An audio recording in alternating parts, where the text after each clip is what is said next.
नमस्कार। कभी कभी ना सबसे असरदार इलाज हमारे आसपास सबसे साधारण सी जगहों में छुपा होता है। आज हम एक ऐसी ही कहानी की गहराई में उतरने वाले हैं। एक ऐसी कहानी जो सीधे भारत के गांवों, हमारी परंपराओं और प्रकृति के दिल से निकल कर आती है। ये सिर्फ एक नुस्खे की कहानी नहीं है, बल्कि पीढ़ियों से चले आ रहे एक अटूट विश्वास की कहानी है। अक्सर कहानी की शुरुआत एक बहुत ही सीधे साधे वाक्य से होती है, कुछ इस तरह। चलो गौमाता के पास चलते हैं। किसी दादी के मुंह से निकले ये शब्द सिर्फ एक सलाह नहीं थे, ये उस गहरी आस्था और परंपरा की गूंज थे जो उस गांव के शायद हर आंगन में सुनाई देती थी। और सोचिए, ये सिर्फ एक घर की कहानी नहीं है, ये उन हजारों घरों की सच्चाई है जहां खुजली, फोड़े, फुंसी जैसी रोजमर्रा की स्किन प्रॉब्लम्स का हल किसी केमिकल वाली ट्यूब में नहीं, बल्कि सीधे प्रकृति की गोद में ढूंढा जाता था। ये हमारी साझी विरासत का, हमारी जड़ों का एक हिस्सा है।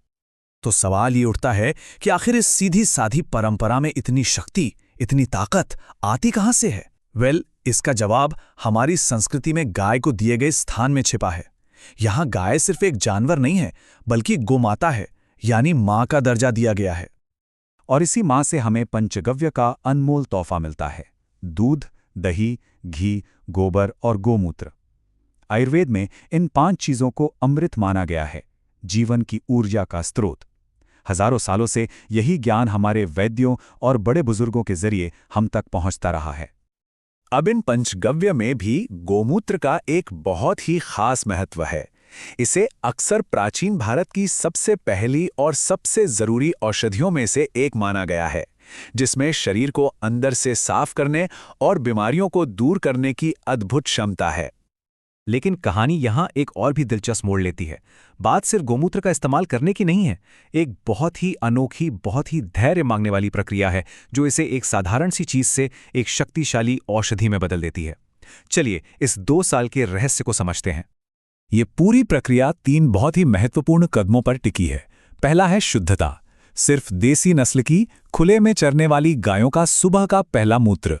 दूसरा है प्रकृति का मेल, त्वचा के लिए फायदेमंद चुनी हुई 26 खास जड़ी बूटियों का संगम। और तीसरा, जो शायद सबसे अहम है, 2 साल। जी हाँ, पूरे 2 साल।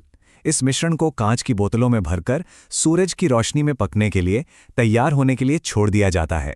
आज की दुनिया में जहां हमें हर चीज तुरंत चाहिए, ये प्रक्रिया हमें सब्र और समर्पण का वो पाठ पढ़ाती है जो हम शायद भूलते जा रहे हैं। पर 2 साल ही क्यों? ये कहावत इस बात को बड़ी खूबसूरती से समझाती है। जैसे अच्छा अचार बनने में वक्त लगता है, जिससे सारे मसाले और स्वाद आपस में घुल मिल जाते हैं, ठीक उसी तरह ये औषधि भी समय के साथ सूरज की ऊर्जा और जड़ी बूटियों के गुणों को अपने अंदर समा लेती है और ज्यादा शक्तिशाली हो जाती है। तो हमने ये तो जान लिया कि ये औषधि बनती कैसे है, लेकिन इसका इस्तेमाल कैसे होता है?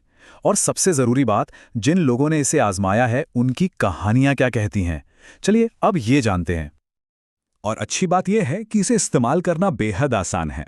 चाहे इसे अपनी रोजाना की स्किन केयर का हिस्सा बनाना हो या फिर किसी खास जगह की खुजली या जलन के लिए इस्तेमाल करना हो, यह आपकी दिनचर्या में बड़ी आसानी से शामिल हो जाता है। अब कुछ असल कहानियों की बात करते हैं। उत्तर प्रदेश के रमेश जी को ही सुन लीजिए। वो बताते हैं कि उनकी बहू त्वचा की एक ऐसी जिद्दी समस्या से जूझ रही थीं जिस पर कई आधुनिक दवाइयां भी असर नहीं कर पा रही थीं, लेकिन इस पारंपरिक उपाय ने उन्हें वो राहत दी जिसका वो कब से इंतजार कर रहे थे। या फिर राजस्थान की सुनीता जी की कहानी। हर माँ जानती है कि गर्मियों में बच्चों को फोड़े फुंसियों की कितनी दिक्कत होती है। सुनीता जी बताती हैं कि इस उपाय से उनके बच्चों को इस बार बहुत जल्दी आराम मिल गया। और मध्य प्रदेश से कौशल जी एक बहुत ही प्रैक्टिकल बात सामने रखते हैं।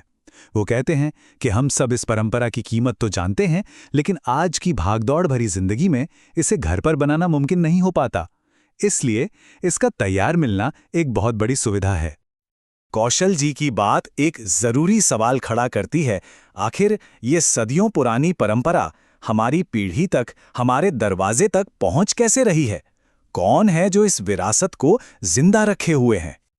इस परंपरा को आज के लोगों तक पहुंचाने की इस कोशिश के पीछे जबलपुर की ऋतु रुइयां हैं, जिन्हें इस क्षेत्र में 22 सालों का गहरा अनुभव है। स्रोत के मुताबिक जो लोग इस प्राकृतिक चिकित्सा के बारे में और जानकारी चाहते हैं या किसी भी बीमारी के इलाज के लिए संपर्क करना चाहते हैं, वे दिए गए नंबर पर उनसे जुड़ सकते हैं। इस उपाय का जो सार है, इसकी जो आत्मा है, वो इसकी सादगी में ही है। कोई मिलावट नहीं, कोई केमिकल नहीं, कोई बनावटी चीज नहीं। ये सिर्फ और सिर्फ प्रकृति का शुद्धतम रूप है, जिसे सदियों पुरानी परंपरा और पूरी ईमानदारी के साथ बोतलों में बंद किया गया है। तो इस पूरी यात्रा से हम क्या सीखते हैं? शायद सबसे बड़ी सीख यही है कि हमारे पुरखों का ज्ञान आज भी उतना ही सच्चा और असरदार है, और ये कि प्रकृति की जो इलाज करने की शक्ति है वो कभी कम नहीं होती। स्रोत हमें एक बहुत ही गहरे सवाल के साथ छोड़ जाता है। क्या आप भी किसी को ऑपरेशन से बचाने में मदद कर सकते हैं? ये सवाल हमें ये सोचने पर मजबूर करता है कि क्या इस तरह के सरल पारंपरिक उपायों में इतनी ताकत हो सकती है कि वो किसी को एक बड़ी मेडिकल प्रक्रिया से भी बचा सकें।